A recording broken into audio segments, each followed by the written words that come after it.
नमस्कार एंड क्षमा करिए, आप देख रहे हैं आवाज 24। मैं हूं आपकी एंकर गरिमा राठौड़ और आज हमारे साथ जो बैठे हैं उनके बारे में बताना चाहूंगी।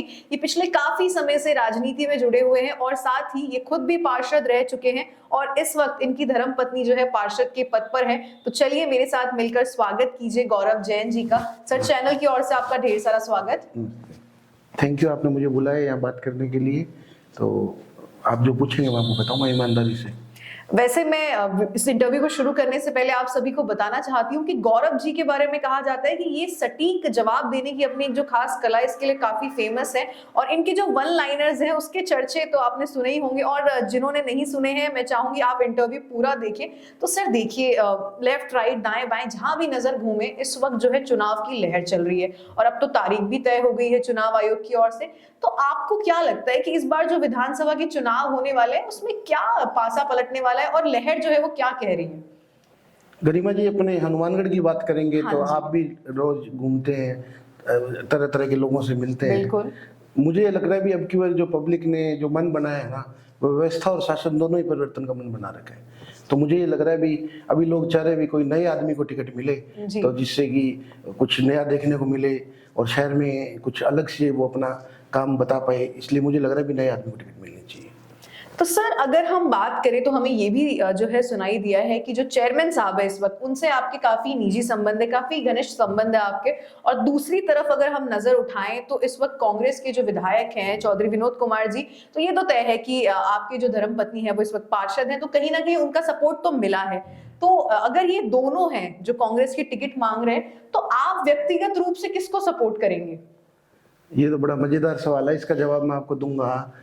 2018 का जब विधानसभा चुनाव हुआ, हाँ जी, तब हम लोग राजनीति के अंदर बहुत सारे लोग थे, हम लोगों ने तय किया भी हमने चौधरी विनोद कुमार जी की मदद करनी है। बिल्कुल। तो 2018 में हम लोगों ने एक मैत्री क्लब के नाम से एक संगठन बनाया जिसमें डॉक्टर बीके चावला जी, पवन अग्रवाल जी, राजेंद्र वैद्य जी, बहुत सारे जो शहर के संभ्रांत लोग थे, करीबन 50 एक लोग थे, जिन लोगों ने मिलकर एक इस तरीके का एक संगठन बनाया भी हम लोग कलेक्टिवली वोट डालें ताकि उसका नतीजा जो है वो सकारात्मक आए। तो हम सब लोगों ने चौधरी विनोद कुमार की मदद की, चौधरी विनोद कुमार जी की मदद की, तो उसका नतीजा ये निकला कि चौधरी विनोद कुमार जी, जिनको पिछले चुनाव में 2013 में करीबन 53 या 55 हजार वोट आए थे और इस चुनाव में उन्हें 1,15,000 के करीब वोट आए।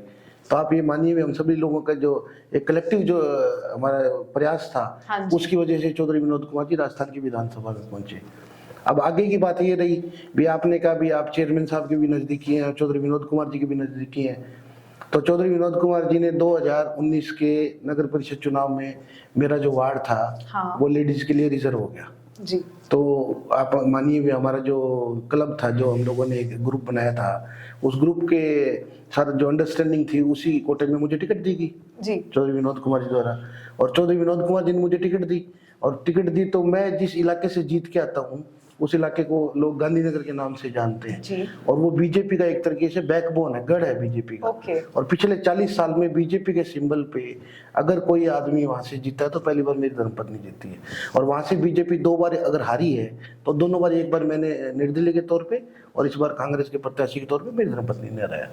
तो चौधरी विनोद कुमार जी ने जो मुझे टिकट दी, उसके बाद हम जब जीत के चौधरी विनोद कुमार जी के पास पहुंचे तो उन्होंने हमें एक बात तय की कि हमारा सभापति जी के प्रत्याशी जो है वो गणेश राज बंसल है। तो मैंने अपना वोट ईमानदारी से गणेश राज बंसल जी को दे दिया जी। अगले दिन जब फिर वोट की बात आई उपसभापति के लिए तो उन्होंने कहा हमारा प्रत्याशी अनिल खिचड़ है, तो हमने अपना वोट अनिल खिचड़ को दे दिया। उसके बाद आयोजना समिति के हमारा चुनाव हुआ तो उन्होंने कहा भी अपने को लीलाधर पारिक को वोट डालना है, तो हमने लीलाधर पारिक को वोट दे दिया। तो मेरा ये मानना है भी चौधरी विनोद कुमार जी ने मुझे टिकट दी, मैं उनके, आप ये मान लो कि उनकी पार्टी की वजह से, उनकी सपोर्ट की वजह से या मैं मेरी कार्यशैली की वजह से नगर परिषद में पहुंचा और मैंने उनके कहने से उनके सभापति को, उपसभापति को, उनके आयोजना समिति में जैसे जैसे उन्होंने कहा मैंने उनका काम कर दिया। ठीक है। तो मेरा ये मानना है भी इस चुनाव, अब ये जो 2023 का चुनाव है ना, हमारा और चौधरी विनोद कुमार जी का करार जो है ना एक बार खत्म हो चुका है। अब आप समझ रहे हैं ना इस बात को, विनोद जी ने जो काम हमें सौंपा वो काम हमने कर दिया उनका। अब 2023 का चुनाव है, जैसे हमारा ग्रुप चाहेगा, जैसे सब लोग चाहेंगे, मेरे वार्ड के भी लोग चाहेंगे, तो उसी तरीके से अपन आगे काम करने की बात करेंगे। रही बात चेयरमैन साहब की, तो भी तो सब बच्चे को भी पता है भी चेयरमैन बहुत रहे हैं, हर बोर्ड में काम होते हैं। मैं पिछले 20-25 साल से म्यूनसिपलिटी मैं आता जाता रहता हूँ जी। और पिछले 15 साल से डायरेक्ट इनडायरेक्ट म्यूनसिपलिटी का हिस्सा भी रहा हूँ। इस बोर्ड में जो काम हुए हैं, निश्चित रूप से ऐसे काम पिछले 40-50 साल में तो नहीं हुए थे, और अब तो इस बार हर आदमी को लग रहा है भी ये काम हुए हैं। इसमें लोग कई बार ये आरोप लगा देते हैं कि जी इन्होंने प्रॉपर्टी बेच दी, इन्होंने ये कर दिया, तो डिस्पोजल नहीं होना चाहिए क्या? आधे से ज्यादा हनुमानगढ़ जो 2002 में मंडी लैंड अपने को हैंडओवर हुई थी, जी। पिछले चेयरमैनों की नाकामी की वजह से वो इंक्रोच्ड होगी, और चेयरमैन गणेश राज बंसल ने वो इंक्रोच लैंड को रिमूव कराकर मंडी प्लानिंग के प्लाटों के ऑक्शन करके और उस पैसे से विकास कराया, तो मैं जिससे कि शहर में एक अलग तरीके का माहौल बना है। आज हनुमानगढ़ को जिला बने हुए करीब करीब ये मान लो 28 साल हो गए, हाँ जी। पर अभी हनुमानगढ़ जिले का स्वरूप वर्तमान में इस बोर्ड में ही ले पाया है। और मैं तो आपको एक बात कड़वी और भी कहना चाहूंगा जी। भी गणेश जी ने माननीय विधायक की जो नाकामी है उसके ऊपर इस विकास से पर्दा डाल दिया। अब और बताओ आप क्या पूछना चाहते हैं? तो गौरव सर, अभी अभी आपने विकास की बात की, तो मैं बताना चाहूंगी कि आम जन से जब हम मिले तो कुछ लोगों का मानना है कि हाँ विकास हुआ, और कुछ का कहना है कि विकास है कहाँ, हमें तो नजर नहीं आ रहा। तो आप क्या कहना चाहेंगे इस बारे में? आपको नहीं लग रहा क्या विकास हुआ है हनुमानगढ़ में? आप एक बात देखो, हनुमानगढ़ में पिछले कार्यकाल के अंदर क्या काम हुआ और इस कार्यकाल में क्या काम हुआ, सब चीजें डाटा है, आप कलेक्ट कर लो। मेरा ये मानना है भी इस 4 साल के कार्यकाल के अंदर मोर देन 200 CR का काम गणेश बंसल जी के राज में हुआ है। और जहाँ तक ये लोग आपने ये बात मुझे कही भी लोग कहते हैं भी काम कहाँ हुआ है, तो आप मुझे ये बताओ ऐसा कोई वार्ड एक बताओ या ऐसी कोई गली या कोई ऐसा मोहल्ला जो जहाँ चाहे बीजेपी का पार्षद है, चाहे वहाँ कांग्रेस का पार्षद है या वहाँ इंडिपेंडेंट है, जी। उस वार्ड में या उस मोहल्ले में काम नहीं हुआ। नगर पालिका में आपको मैं मेरा व्यक्तिगत एक्सपीरियंस बताता हूँ। हाँ जी। चेयरमैन साहब के पास जो लोग भी काम के लिए गए हैं और जरूरी और जायज जो भी काम था उन्होंने सब काम किए। मैं ये मानता हूँ भी लेने वाले की तरफ से कमी हो सकती है, पर सभापति जी की तरफ से किसी बात की कोई कमी नहीं थी। तो सर चलिए हम मान लेते हैं कि आपने जो भी कहा वो बात पूरी तरह से सही है, लेकिन कुछ लोग तो ये भी कहते हुए नजर आ रहे हैं कि भ्रष्टाचार जो है वो बढ़ गया और चेयरमैन साहब पर भ्रष्टाचार के आरोप लग रहे हैं, और कई लोग उसमें ये भी जोड़ रहे हैं कि आग जहां लगती है धुआं वहीं से निकलता है। तो आप क्या कहेंगे कि क्या ये सिर्फ लोगों की मनगढ़ंत सोच है या इसमें कुछ सच्चाई है? आप भ्रष्टाचार की क्या परिभाषा है आपके लिए? आप एक बात बताओ, भ्रष्टाचार निर्माण कार्यों में 2 तरीके से है जी। एक तो ये कह दें भी अपन को भी कोई भी काम है जो सब स्टैंडर्ड हुआ है, तो मुझे ये बताओ भी इस कार्यकाल की ऐसी कोई सड़क, ऐसा कोई पार्क, ऐसी कोई नाली या कोई बड़ा नाला है, जो भी काम है उसको इसी कार्यकाल में दोबारा करवाया जा रहा है, तब तो आप बोलो भी सब स्टैंडर्ड वर्क हुआ है। दूसरी बात जो है वो रेट्स की बात होती है, भी लगता है भी हमें अदर डिपार्टमेंट से नगर परिषद में ज़्यादा रेट मिलते हैं, तो हर डिपार्टमेंट का काम करवाने का अपना अपना नेचर है। नगर परिषद के अंदर बहुत सारे ऑब्स्टेकल्स होते हैं जो नगर परिषद के ठेकेदार काम करते हैं, वो क्योंकि पब्लिक डीलिंग का काम रहता है, तो उन्हें काम करने में जो बाधाएं उत्पन्न होती है उसकी भरपाई कहीं ना कहीं शहर में विकास करवाने के लिए हमें उन्हें 2-4% रेट ज़्यादा सैंक्शन करने पड़ते हैं। उसी का नतीजा भी आज क्वालिटी वर्क हुआ है कि क्वालिटी से किसी भी प्रकार का समझौता इस कार्यकाल में नहीं हुआ। राजनीतिक विरोधी लोग हैं वही इसी तरह की बात करते हैं, न्यूट्रल जो आदमी है ना वो इस बात को समझ रहा है कि शहर में काम हुआ है और काम भी जो हुआ है वो गुणवत्तापूर्ण हुआ है। तो सर अब जो अगला सवाल मैं आपसे करने वाली हूँ उससे ये पता चलेगा कि आप किसी व्यक्तिगत पार्टी को सपोर्ट करते हैं या किसी व्यक्ति को सपोर्ट करते हैं, क्योंकि हमें ऐसा सुनने में आया है कि कुछ ही दिनों में 1 से 2 दिनों के अंदर बीजेपी की ओर से बंसल जी को टिकट मिलने वाला है। तो अब आपके लिए सवाल ये है कि आप कांग्रेस को सपोर्ट करेंगे या बीजेपी को या बंसल जी को?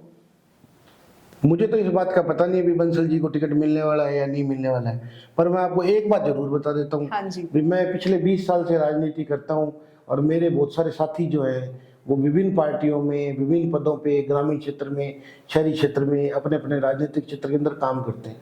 पार्षद भी है, पंचायत समिति के मेंबर भी है, पंच भी है, सरपंच भी है, जिला परिषद मेंबर भी है।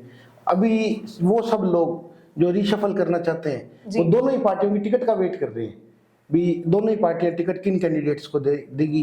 तो मेरा ये मानना है भी जब जैसी टिकट डिक्लेयर होगी तो बहुत बड़ा राजनीतिक परिवर्तन हनुमानगढ़ की जनता को देखने के लिए मिलेगा। तो सर एक ये जो बात है ये ना तो आपसे छुपी है, ना हमसे, ना ही आमजन से, कि 5 साल का कार्यकाल होता है और विधानसभा की बात करें तो कुल मिला के 5 साल मिलते हैं एक विधायक को काम करने के लिए, लेकिन हर बार जनता को आश्वासन तो 5 साल काम करने का दिया जाता है, लेकिन काम सिर्फ पिछले 6 महीनों में होता है जब चुनाव नजदीक आने लगते हैं। तो क्या आप इस बात से सहमत हैं कि बोला 5 साल जा रहा है लेकिन काम सिर्फ 6 महीने हो रहा है, तो ये गलत है या सही आपकी नजर में? हनुमानगढ़ विधानसभा में दो तरीके के इलाके हैं, एक ग्रामीण क्षेत्र है, एक शहरी क्षेत्र है। हाँ जी। मैंने आपको एक बात बताई थी कुछ देर पहले भी, गणेश बंसल जी ने माननीय विधायक की जो नाकामी है जी। उसके ऊपर पर्दा डाल दिया। अब ये बात उसी से जुड़ी हुई बात है। जिस दिन से गणेश बंसल सभापति बने, सभापति बनते ही जो पिछले कार्यकाल की जो कमियां थी उसे दूर करने में लगे रहे। उसी दौरान कोरोना का कार्य आ गया। कोरोना काल के अंदर एक दिन भी ऐसा नहीं रहा जिस दिन सभापति ने सक्रिय भूमिका हनुमानगढ़ क्षेत्र में नहीं निभाई। और फिर जब काम की बात आई, जैसे कोरोना काल खत्म हुआ, बड़ी शिद्दत के साथ नगर परिषद ने डीपीआर बनवा के हर वार्ड में जो जो काम होने वाले थे, जैसे गांधीनगर अंडरपास, मैं मेरी वार्ड बात करूं, अगर सिविल लाइंस का इलाका आप देखोगे तो आपको ये लगेगा भी आप हनुमानगढ़ में है ही नहीं। हम मेरे खुद के वार्ड में 8 पार्क है, जिनमें से 4 पार्क तो ऑलमोस्ट कंप्लीट है और 2-3 के टेंडर हुए हैं, काम चल रहा है। बीच में म्यूनसिपलिटी के अंदर पेमेंट की भी क्राइसिस रहती है। हमारे को राज्य सरकार से बिल्कुल ऊंट के मुंह में जीरे के बराबर अनुदान या राशि हमें मिलती है। हमारी इस हनुमानगढ़ नगर परिषद का एक दुर्भाग्य मान लो या कुछ भी मान लो, हमारा जो आय का स्रोत है वो प्लॉट ही है। हम प्लॉट बेच लेते हैं, उतने का काम कर लेते हैं। आप देखो टाउन के अंदर जो बड़ा पार्क बना है, हर वार्ड में काम हुए। आप ये सूरतगढ़ फाटक पे देखो। और बाकी रही बात एमएलए साहब की, तो एमएलए साहब के पास तो अगर उनकी बात तो ना करें तो ही ठीक है। मैंने पिछले 5 साल में 4 साल तो ये हनुमानगढ़ से बाहर ही रहे हैं एमएलए साहब। और दूसरा, एमएलए साहब मुझे नहीं लगता है भी इनका डेवलपमेंट की तरफ कोई विजन है। ये जो मेडिकल कॉलेज बना, ये केंद्र और राज्य सरकार की एक जॉइंट स्कीम थी। उसके अलावा जो ये एग्रीकल्चर कॉलेज है या अपने नर्सिंग कॉलेज है या गवर्नमेंट हॉस्पिटल, जो भी काम है वो स्टेट गवर्नमेंट के अपने लेवल के काम है। माननीय विधायक अपने स्तर पर ये बताए भी अपने एमएलए कोटे से उन्होंने हनुमानगढ़ नगर परिषद क्षेत्र में कितने पैसे खर्च किए हैं। मान जाएंगे एक एमएलए को 5 करोड़ रुपए करीब, 25 करोड़ का अगर 20% हिस्सा भी उन्होंने अगर इस हनुमानगढ़ नगर परिषद क्षेत्र में खर्च किया है तो अपने मान जाएंगे उनको एमएलए साहब ने बहुत अच्छा काम किया। तो मेरा ये मानना है भी जो भी काम हनुमानगढ़ शहरी क्षेत्र में हुआ है वो नगर परिषद के स्तर पे हुआ है।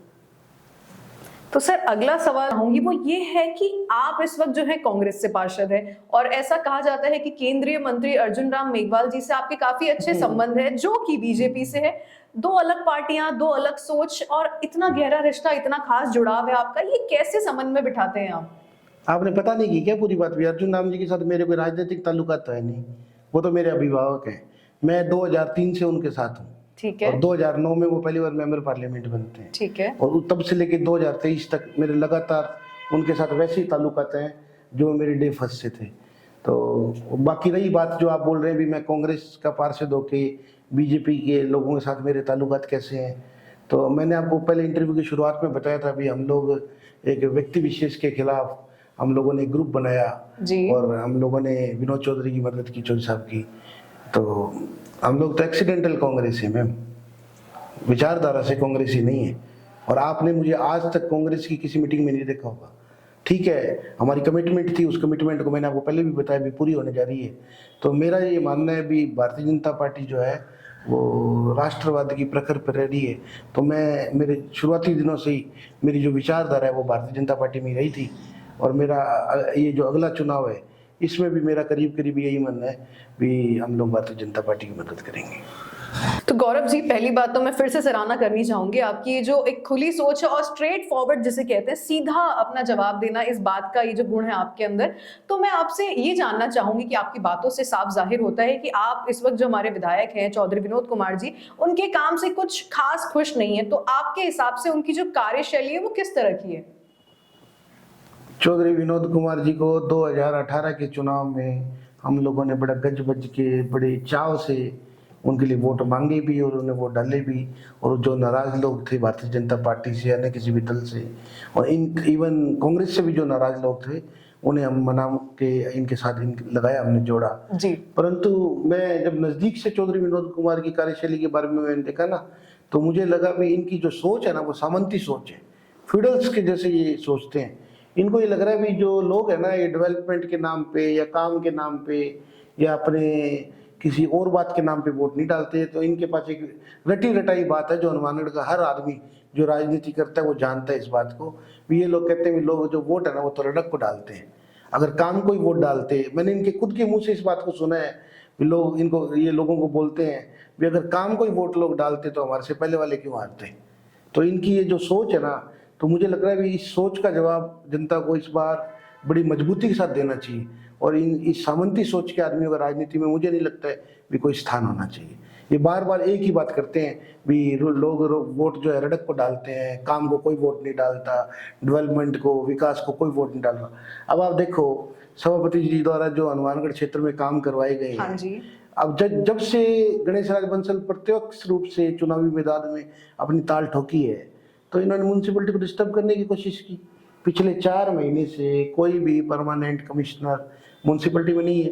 गवर्नमेंट की इतनी बड़ी बड़ी फ्लैगशिप स्कीम चल रही थी, पट्टा अभियान, महंगाई राहत कैंप, उसका लाभ लोगों को नहीं मिल पाया, गरीब लोग उससे वंचित रह गए। तो इसमें कहीं ना कहीं माननीय विधायक की जो नाकामी है वो बड़ी उजागर है। और मैं आपको बता दूं, लोग अपना मन बना के बैठे हैं। अब की बारी जो चुनाव के नतीजे आएंगे तो मुझे लग रहा है भी ये 2013 में जो इन्हें मिनिमम वोट आए ना, उस नंबर को भी ये नहीं छू पाएंगे। तो सर इसी में एक सवाल छोटा सा और जोड़ना चाहूंगी कि चौधरी विनोद कुमार जी के परिवार पर वंशवाद का आरोप लगता आया है और इस बार उनके साथ साथ उनके बेटे ने भी टिकट की दावेदारी पेश की है। मान लेते हैं कि भविष्य में कांग्रेस जो है उनके बेटे को टिकट दे देती है, तो क्या आपको लगता है कि सोच में बदलाव होगा या जिस हिसाब से आप बता रहे हैं वही सोच उनकी भी चलने वाली है आगे? वो क्या कह रहे हैं लोगों को, आपको इस बात का नहीं पता क्या? वो चौधरी विनोद कुमार से भी आगे की बात, फिडल्स किसे कहते हैं, सामंत कौन होते हैं, यही तो सामंती सोच है और यही वो ब्लड लाइन है। यही बात वो करे जा रहे हैं। वो करे इस बार नहीं देंगे लोग, क्या हो गया, अगली बार फिर दे देंगे। देंगे तो हमें ही 40-40 साल से एक ही परिवार को पार्टियां टिकट दे रही है, तो तभी तो इन लोगों के दिमाग में ये बात आ गई भी एक बार मैं एक बारी वो, एक बारी मैं एक बारी वो। इसी सोच को बदलने के लिए हनुमानगढ़ की जनता ने अब के मन बढ़ा लिया भी अभी लोग देख रहे हैं भी दोनों ही पार्टियों की टिकटें किन लोगों को मिल रही है। पार्टी सर्वे में अभी घूमता रहता हूँ राजनीति में, दोनों ही पार्टियों में मेरे अच्छे दोस्त भी हैं, मेरे ताल्लुकात भी हैं। माननीय विधायक जी का सर्वे में कोई ज़्यादा अच्छा नाम नहीं है अब की बार। और दूसरी तरफ देखें तो डॉक्टर राम प्रताप जी हैं, इनका भी एज फैक्टर का एक चक्कर है जो बड़ा, तो इसलिए मुझे लग रहा है भी दोनों ही पार्टियां, हो सकता है किसी नए लोगों को टिकट दें तो उसके बाद अपन को पता लगेगा भी चुनावी बिसात क्या बिछती है और चुनाव के नतीजे क्या आते हैं। तो सर देखिए, वैसे तो अगर हम बात करें हनुमानगढ़ जिले की तो यहाँ पर काफी सारे ऐसे अनुभवी लोग हैं या कह लूं कि जिनको अनुभव के साथ साथ एक जनता में काफी अच्छी पकड़ है। लेकिन अगर नजर घुमाकर देखा जाए तो कांग्रेस और बीजेपी दोनों में ही सबसे पहले यहाँ चौधरी विनोद कुमार जी का नाम आता है और वहां डॉक्टर राम प्रताप जी का। तो क्या कोई उम्मीदवार सामने अभी तक आया नहीं या इन्होंने किसी को सामने अपने से ऊपर आने नहीं दिया? इस बार दोनों ही पार्टियों के कई लोग टिकट मांग रहे हैं बड़ी मजबूती से। चेयरमैन साहब भी मांग रहे हैं, वो जलंधरा जी हैं वो मांग रहे हैं, और दोनों ही पार्टियों के कई लोग टिकट मांग रहे हैं। तो मुझे लगता है निश्चित रूप से इस बार दोनों ही पार्टियां कोई नया कदम हनुमानगढ़ के लिए उठाएगी। हनुमानगढ़ जिला मुख्यालय है और हनुमानगढ़ उत्तरी राजस्थान की बड़ी इंपॉर्टेंट सीट है और मुझे लग रहा है भी हनुमानगढ़ से अब की बार कोई ना कोई नया आदमी जीत के विधानसभा में पहुंचेगा।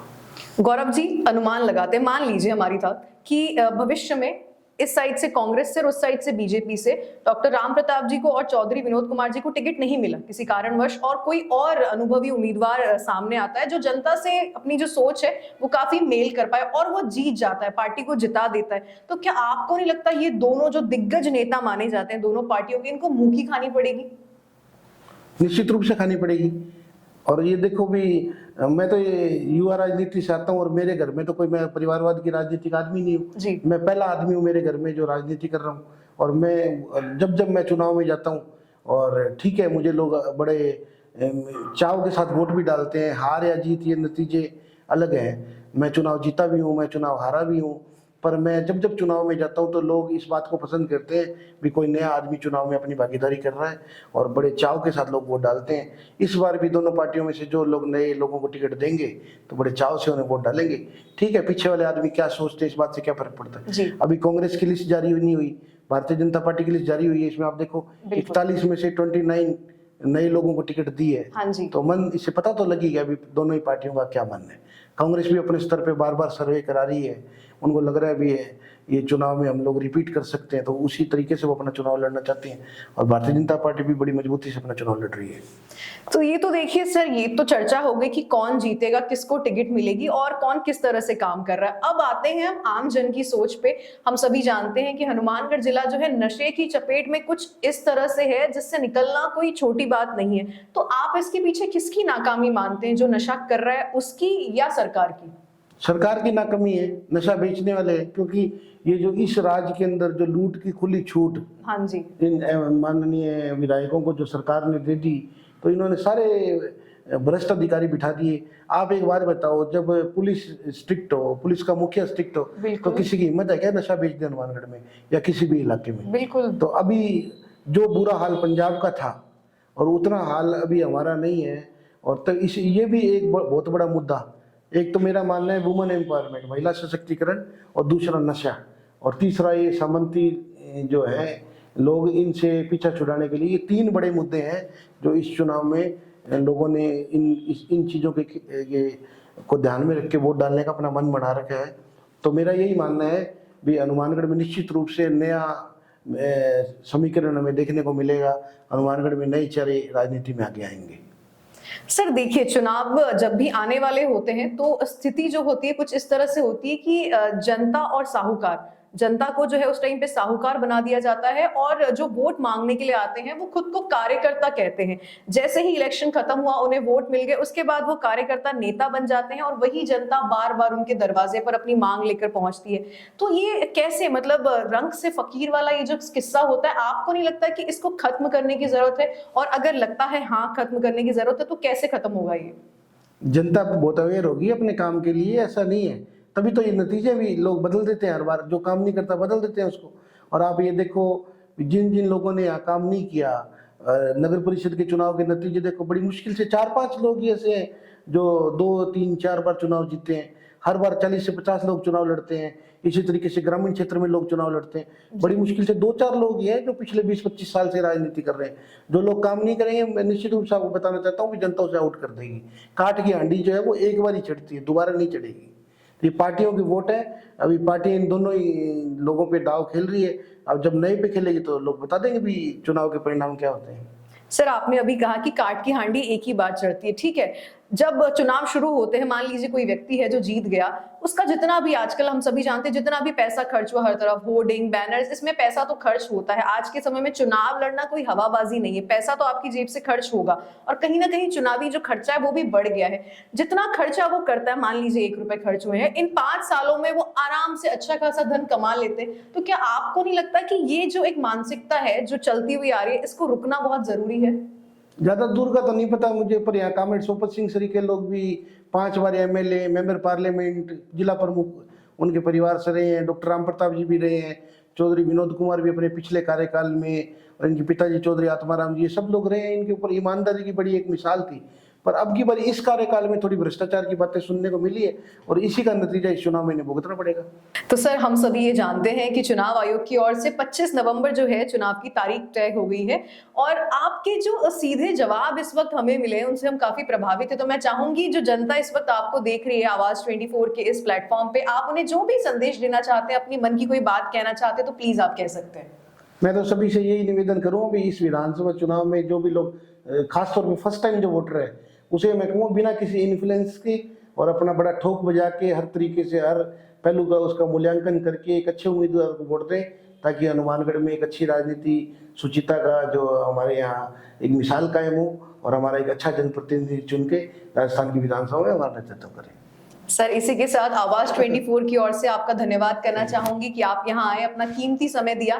तो अभी आपने मेरे साथ देखा गौरव जैन जी को, जो खुद भी राजनीति से जुड़े हुए हैं, अनुभवी राजनीति में काफी हैं ये, और साथ ही आपको बता दूं कि ये भी आप ही की तरह एक आम वोटर भी हैं, जिन्होंने अपनी सीधी बात आपके सामने रखी बिना किसी डर के, बिना किसी दबाव के, और आपको भी यही संदेश देना चाहते हैं कि आपका जो वोट है वो आपका हक है, ना कि किसी की मोहताज। तो अपना वोट सोच समझ कर दीजिए। और गौरव जी की जवाब अगर आपको पसंद आए, आप उनसे सहमत है, तो मैं चाहूंगी वीडियो को जरूर लाइक करें। अगर आपका इनसे जुड़ा किसी भी तरह का कोई सवाल है तो कमेंट करके आप हमें पूछ सकते हैं। आवाज 24 को फॉलो करना ना भूलें, चैनल को सब्सक्राइब करें। Thank you sir, thank you so much. Thank you.